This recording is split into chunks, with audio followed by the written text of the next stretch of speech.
Hey guys, welcome back to another episode of Dynasty After Dark. We're your hosts, Calvin Timms and Dale Terry. You can find us over on Twitter at TDC_Calvin, at Dynasty_Dale. And you can find the new Twitter page for the website, or for the podcast at, what is it? It is FF After Dark. Yeah, FF After Dark.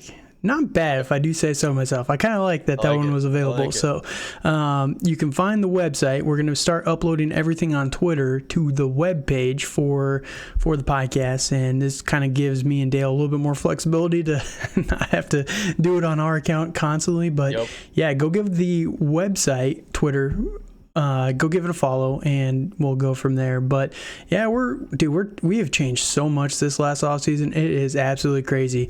We appreciate you guys for being here along for the ride. We've got new thumbnails. We've got new podcast setups. It's not just a terrible 2-bit operation over here anymore. We're actually trying to make it look decent. Now we just got to not sound so stupid all the time. That's the next goal. I mean...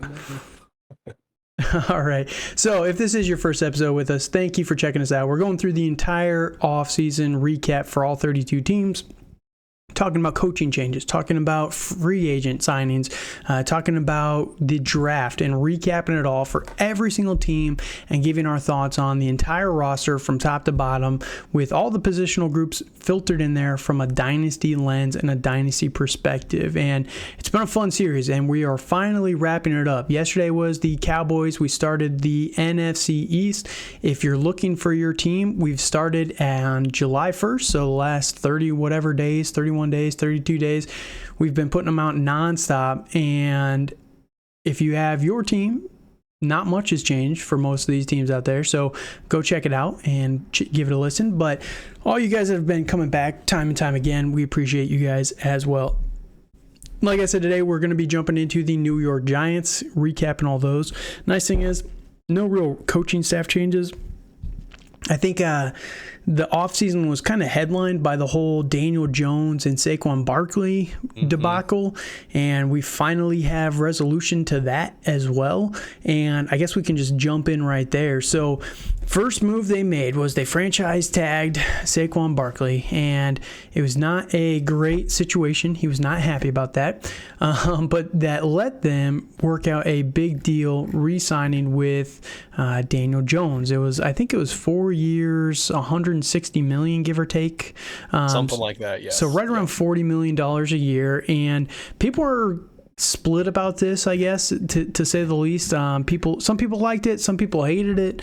What were your thoughts on these two in particular? The fact that they're refusing to give Saquon any sort of deal. I guess they offered him a couple times and he didn't want to take it. I guess the rumor is they offered him a 3-year, like $32 million, $33 million contract, which was a hair under what he wanted. And I mean, at this point, you got to take that if you're Saquon. But I'm not his agent, But what are your thoughts on the two marquee signings that they made this offseason? I thought both were actually honestly pretty good. I know everybody likes to joke about Daniel Jones and how he's this clumsy white quarterback that just bumbles around the field, but I think he showed what he can be in a Brian Daboll system. So I think it was honestly I think we're gonna see in a year or so that's gonna be a pretty cheap deal with how much these quarterbacks have been getting, like the Jalen Hurts and the Justin Herberts and soon to be the Joe Burrows of the world are going to get, $55-60 million a year. And for Daniel Jones to get 40, that's really going to be a bargain for the Giants. So, I don't mind it. And I'm guessing it's probably a half team friendly deal. So sure. I think the deal I'm a little surprised about was the Saquon Barkley deal, and he didn't have a multiple year deal. Yeah, right. That's more what I was surprised. I thought once they come to terms on a signing in signing and him not just playing under the franchise tag, I kind of figured it might be a 2-year deal with a player option or a team option or something like that, But Right. I was surprised it's just a 1-year deal. So he's kind of betting on himself, and I have a very bad feeling he's going to be in the same situation he was in this past offseason, being under the tag and kind of being stuck again. And that's kind of Right. where these running backs are going to get, and it's really, really unfortunate. Right. And that's where it's good for him because he is Yeah. still technically on the franchise tag. He's making a lot of money this year. He's up to 11 Yeah. million. I think he's like 10, whatever was base. I think they converted a little bit of it, so he's making a little bit less base, but he can make another million or whatever. But he is on the franchise tag. So the good news is for Saquon Barkley, it's very unlikely that they're going to franchise tag him again next year because it would jump up to like $17 million. I mean, it's possible. It's not a terrible price for someone. But yeah, we haven't really talked about the whole running back thing too much. I will say I've heard a lot of the arguments over the last couple of weeks, and the fact that Cole Kmet can get re-signed for whatever it was, I think it was around $12 million a year, right? Yeah, it was 4 years, 50 million, so that's about 12 and a half, right? So the fact that Cole Kmet can be considered more valuable to an NFL team than Saquon Barkley, you have got to be kidding me. I wouldn't say more valuable, but more financially. Right. Well, that's my whole point, right? Like but with the money, you're saying he's more valuable to the Bears than someone like a Saquon Barkley is, and that's crazy. Saquon Barkley touches the ball 300 times, and he's a difference maker for your offense, but he's less valuable than a tight end who doesn't really get targeted that much. I get it, he does some run blocking and stuff, but it's just a very bad look, in my opinion, for a lot of the running backs. They're getting a little screwed, but it's tough. It's tough out there. So, you got to do what you got to do. A few other guys that they did re-sign. So they re-signed Darius Slayton, re-signed Sterling Shepard, Jihad Ward on the defensive side. They lost safety Julian Love. That was actually a pretty big loss. I think he's a pretty good safety. They re-signed Daniel Jones. They lost Richie James. Not a big loss there. John. I think that is a little bit because with all the turnover they've had in that wide receiver room, at least Richie James would have been someone familiar and someone that did play halfway decent in that scheme. Right. Yeah, I'm not too worried about that. I think that I think Dayball's a good enough coach that he can get the other guys kind of up to speed. But you do make a good point. Wandale's kind of Wandale and Sterling Shepard are the most senior players here in this locker room. They re-signed Matt Breida, Saquon Barkley. They tagged him. Isaiah Hodgins, they re-signed him. Wyatt Davis. One of the guys that they did lose, Joe Feliciano, the center. I thought this was a little bit of a bigger loss. The offensive line for the Giants has been on thin ice the last couple years, and you just got to be careful with that. You never want to downgrade that. But they were able to bring in J.C. Hassenauer from the Pittsburgh Steelers to replace him, so it should be fine. But anytime you're changing any one of those offensive linemen, it's always a scary thing. They also bring in Paris Campbell. They bring in Jamison Crowder. A few defensive players, nobody really big except other than Bobby Okereke. He's a good linebacker from the Colts. But the rest of them, it seems like they're mostly depth options. And then, of course, we talked about this with the Raiders recap, but they traded for Darren Waller as well, and that was a pretty big trade. I loved it for the Giants side, honestly. I thought the Raiders got absolutely hosed on this one. Yes. But yes, they did. What are your thoughts on the rest of the free agency signings and the Darren Waller trade?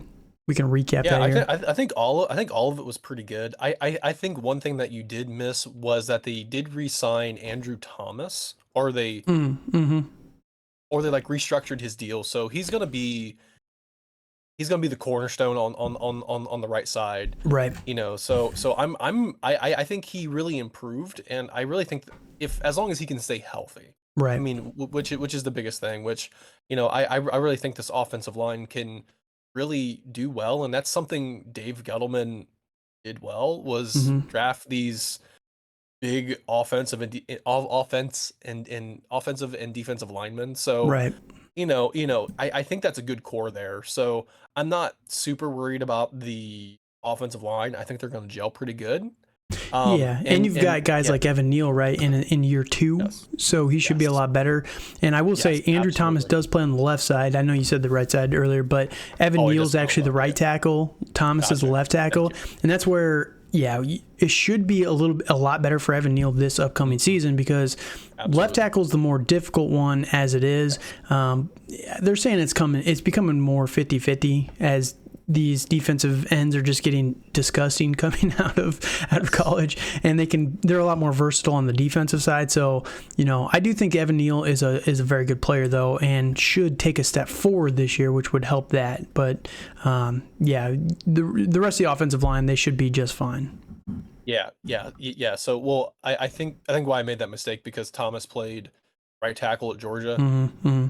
So, but that's beside the point. Right. And for Darren Waller, I love it for Darren Waller. I think he finally has. I think he's going to be in a lot better system, and I think he honestly hated Josh McDaniels so much that he didn't invite him to his wedding.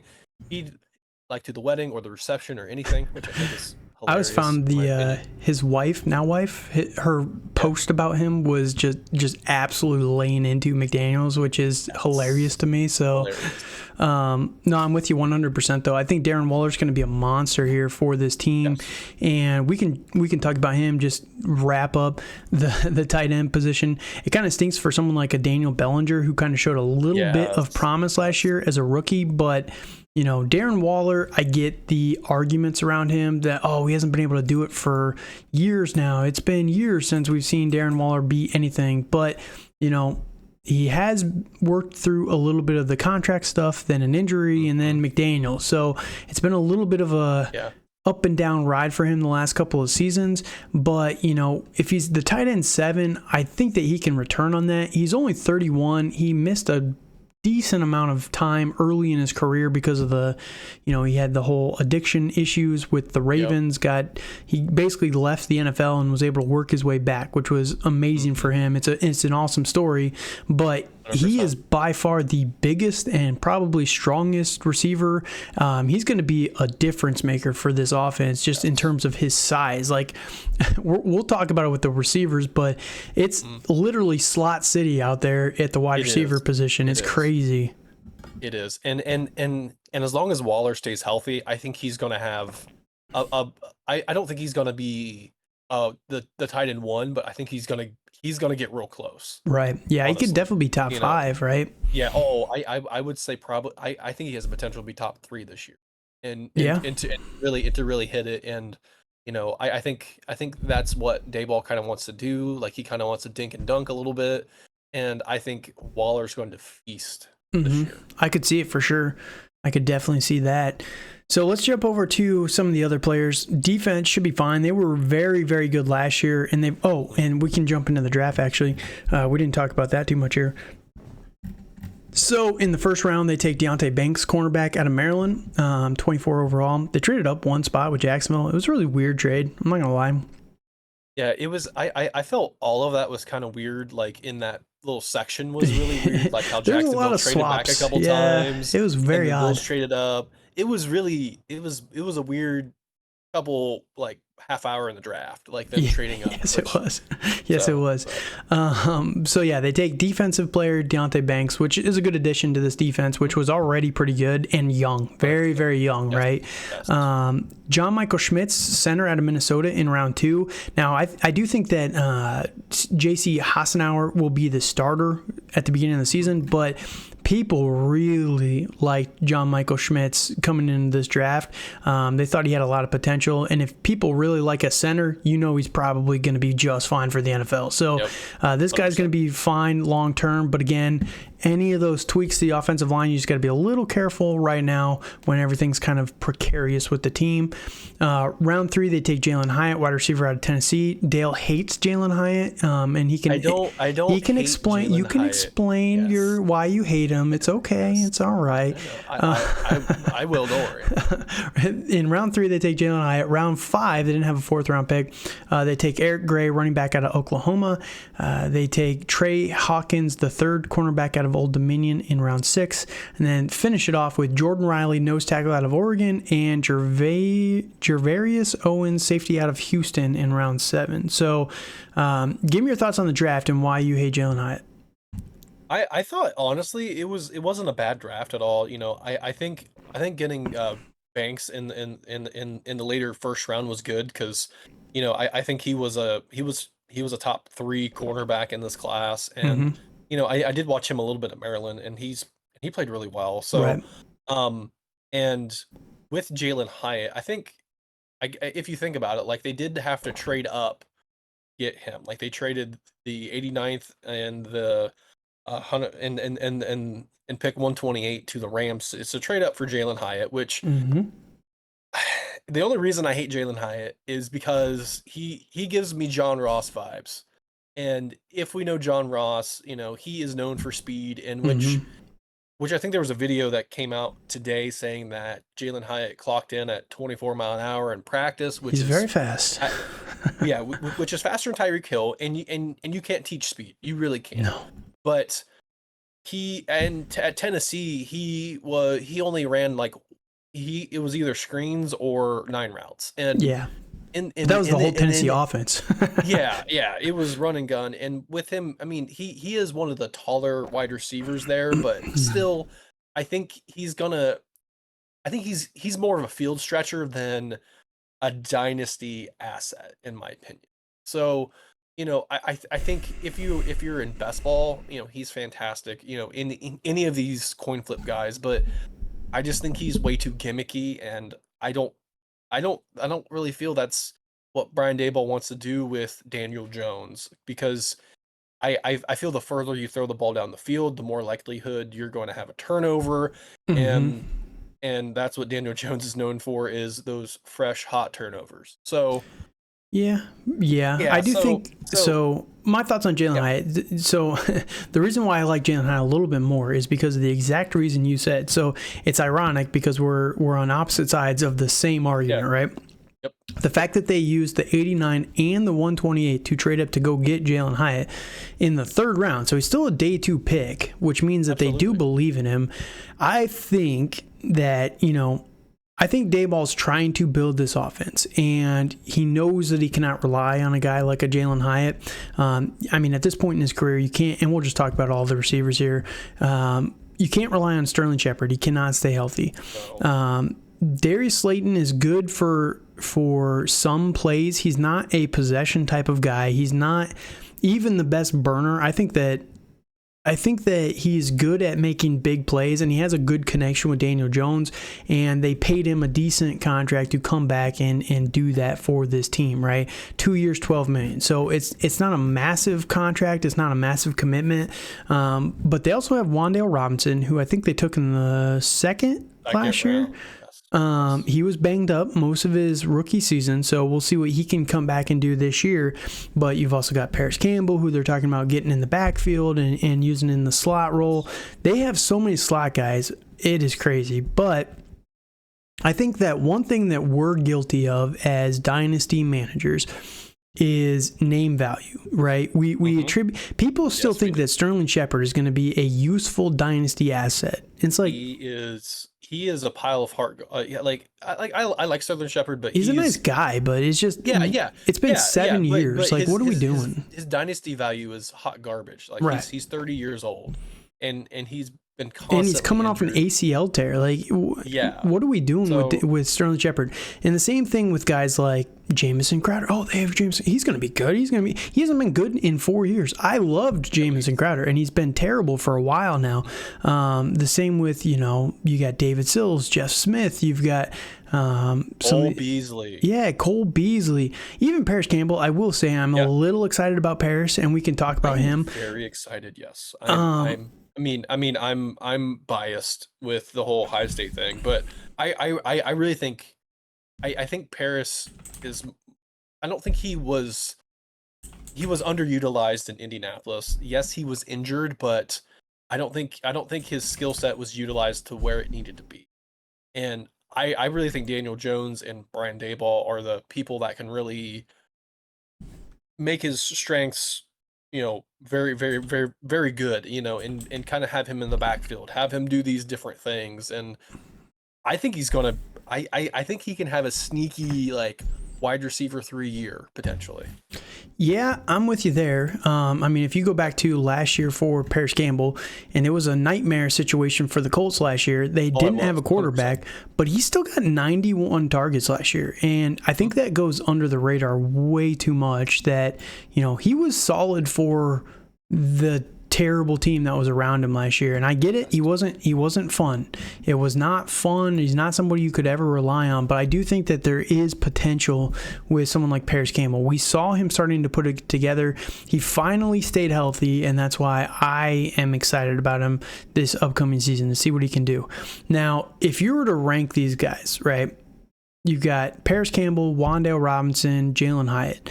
How are you ranking them? Because I just looked up all of their dynasty values, and they are all right together, unsurprisingly. Yeah, so I'm sure they are. It's basically a pick 'em between the three, and I'll let you go first. How would you rank them, and then I'll tell you. For me, I would probably... I would go Campbell, Hyatt, Robinson, and I'm guessing it's probably flipped. Is probably how it is. I'm kind of actually it's actually Wan'Dale first at 67, Campbell at 70, and then Jalen Hyatt at 76. So less than 10 picks between Wan'Dale and Hyatt. Pretty close, yes. So I would actually I would probably take Hyatt first, because of the trade up, the investment that they have in this guy, and he's the cheapest out of all three of them. So I would be going for Jalen Hyatt. I would be going for Wan'Dale second. I do like what we saw from Wan'Dale last year. Now, ironically, Sleeper doesn't even have him as one of the top guys one of the top receivers on the team, which is just nuts. But he is only 22 years old, and when he played last year, it was very limited. He only played for 6 games total, but week 1 he had 1 target, 1 catch, 15% of snaps. You take that one out. He had 30 targets in 5 games, which is not terrible for a rookie wide receiver. One of those games he had 13, one of them 8. So it kind of skews everything a little bit heavily there. But I do think that he has potential, that he could be more of the slot guy, where Paris could be used more as the outside possession guy. So I would...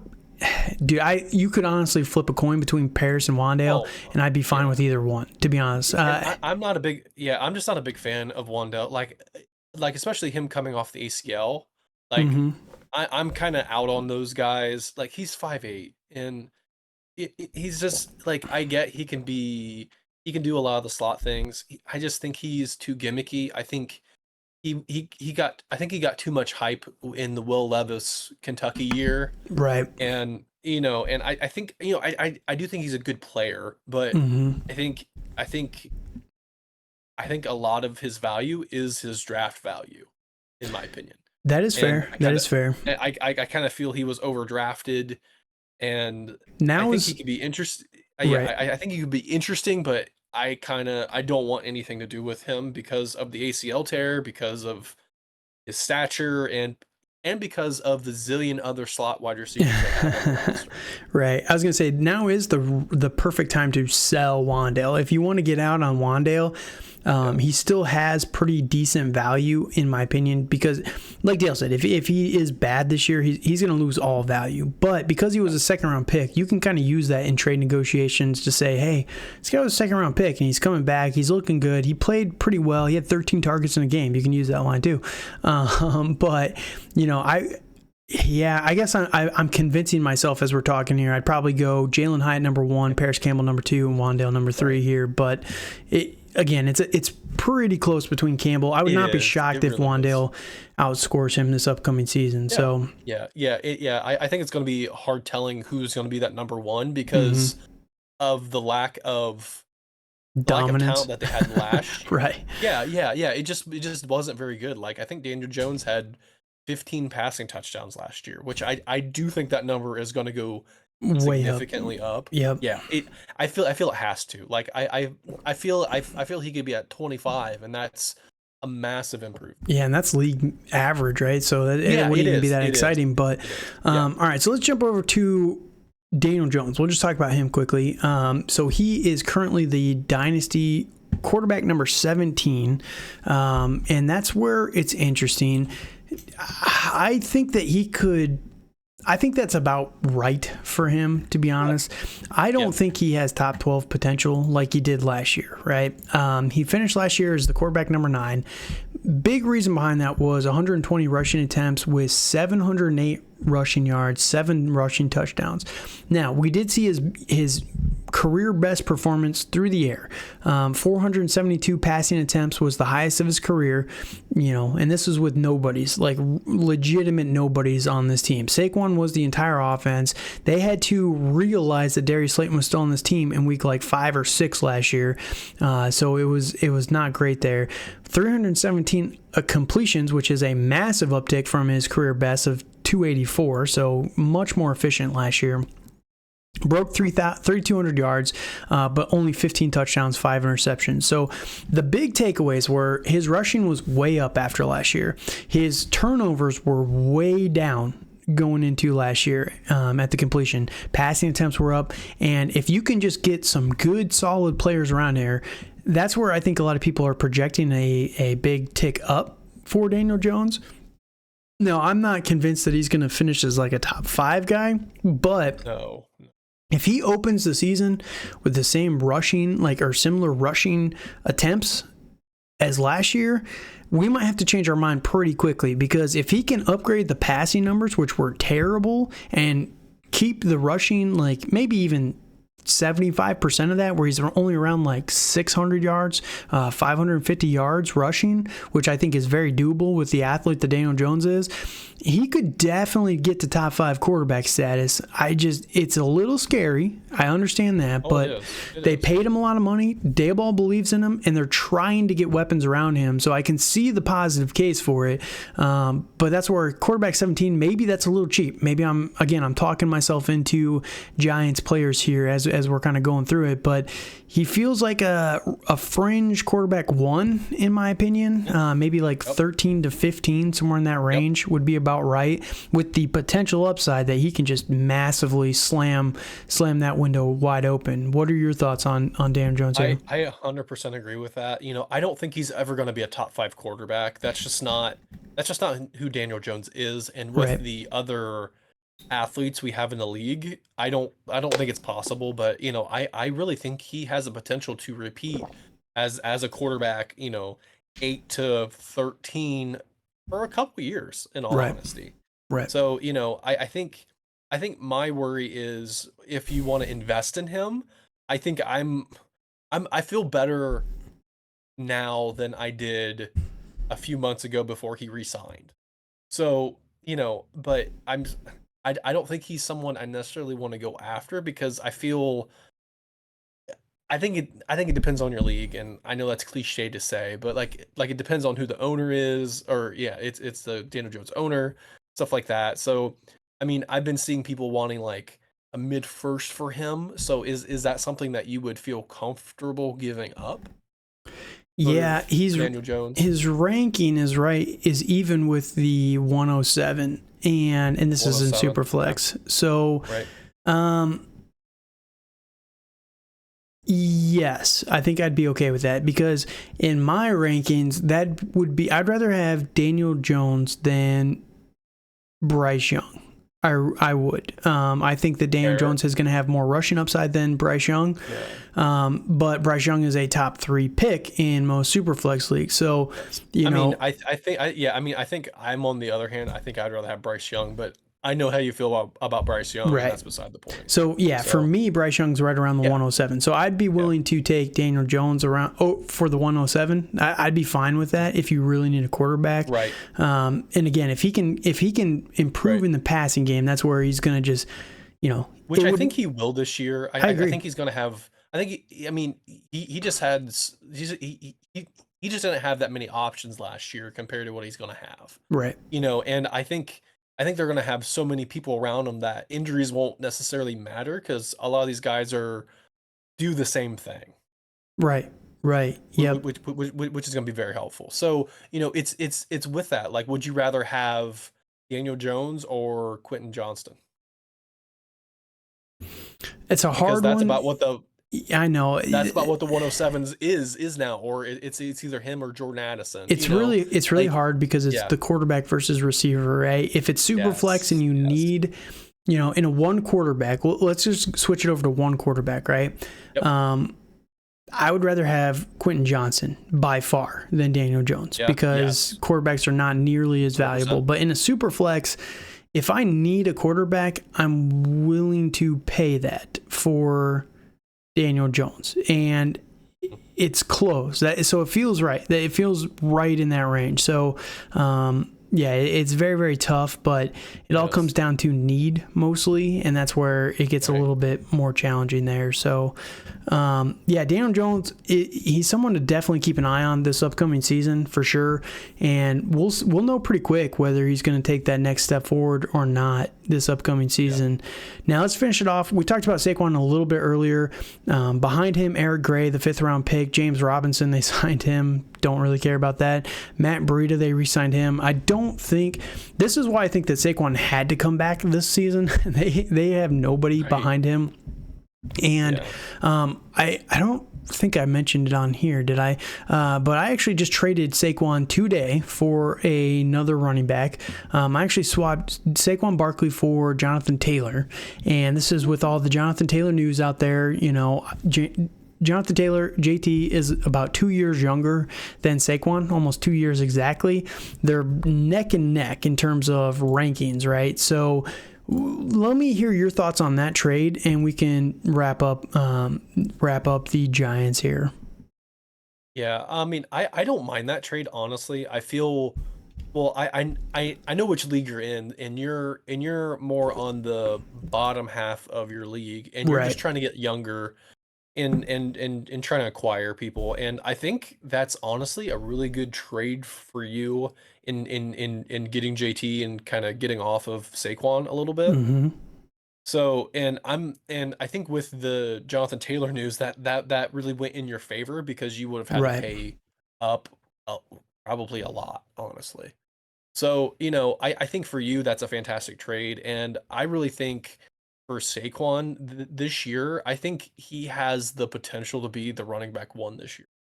I honestly think that they're going to run him into the ground, unfortunately. And I mean, if you're a Barkley owner, it's going to be great. Right. I think I think for your trade, I think it's going to work out in the end because Jonathan Taylor does have a couple more years and some more tread on the tire compared to Saquon with Saquon's injury history, stuff like that. So, I think overall good trade for you, and I think for Saquon, he's a smash every week. I think he even has more value in Dynasty than what he did before he re-signed. Fair enough. And, he's currently the RB6. Jonathan Taylor's RB5. Like I said, these guys are neck and neck in terms of value and everything there. I think Jonathan Taylor's going to slip a little bit more with this news, but I don't really see him falling behind too many people. Guys behind both of these guys, Austin Eckler, Nick Chubb, Josh Jacobs, Kenneth Walker, Travis Etienne, Najee Harris. Now, I could see Najee jumping back up into this conversation after this season. But, are we okay with him at 6? The one thing I will say about Saquon Barkley, I am terrified after that trade that he's going to play until he's like 32 with his pass catching ability because he is such a good pass catcher. Like he's someone who feels like he's going to age very, very well into his elder years, right? So, last year he had 76 targets. I think that that's why Saquon is going to be so good personally. But it does scare me a little bit. I do like his. I think unfortunately I kind of see him more under the same umbrella as like a Leonard Fournette, who's going to eventually like the tread's just going to fall off, and that's my worry. I do know that Barkley is this athletic freak, and he was at Penn State, and I still think he could have some of that staying power, but I think once he hits age 29, 30, I think he's going to have a very similar age fall off to like Derrick Henry is now, right? Or Austin Eckler even. Or I think I do agree, like more like with Austin Eckler, and then I think once he's not able to sign anywhere, he's gonna fall off a cliff. And I think he's going to resign. I think he's going to be on this team. I think he's going to realize this offseason he's not going to get a better deal anywhere, so he'll take a 3-year, $30 million, whatever, 2-year, $24 million, whatever it is. So, yeah, Saquon, I think he's still a really good player. All the drama's over, so hopefully you were able to capitalize on it while you could last week. It only lasted a couple 100%. days, but it was definitely a great window for one of the best running backs in Dynasty right now. So that said, any last thoughts on the Giants here? All right, so thank you guys so much for joining us here today. This is our full recap for the New York Giants. They're a good team. They're up and coming. People are down on them right now, but, it's hard to repeat. That's a very tough division, so I can understand the concern about that, but they should be just fine. I think that they're going to be a dark horse candidate yet again to really contend for the NFC East and make a big splash in it. So that said, if you like this video, please leave a comment down below. Please like the video as well. It takes you like 10 seconds for both those. You can even just say hi. I don't care. It just helps us out with the algorithm, gets it out there to more people. We're trying to get out there to as many people as possible. Dale's been trying to hook in as many people as possible with and I'm saying as possible too much, but Dale's trying to hook in as many new listeners as we can with all these shorts, and he's been doing a great job. So we got a lot more content coming for you guys all off season long, but until next time, thank you guys so much for listening, and have a good night.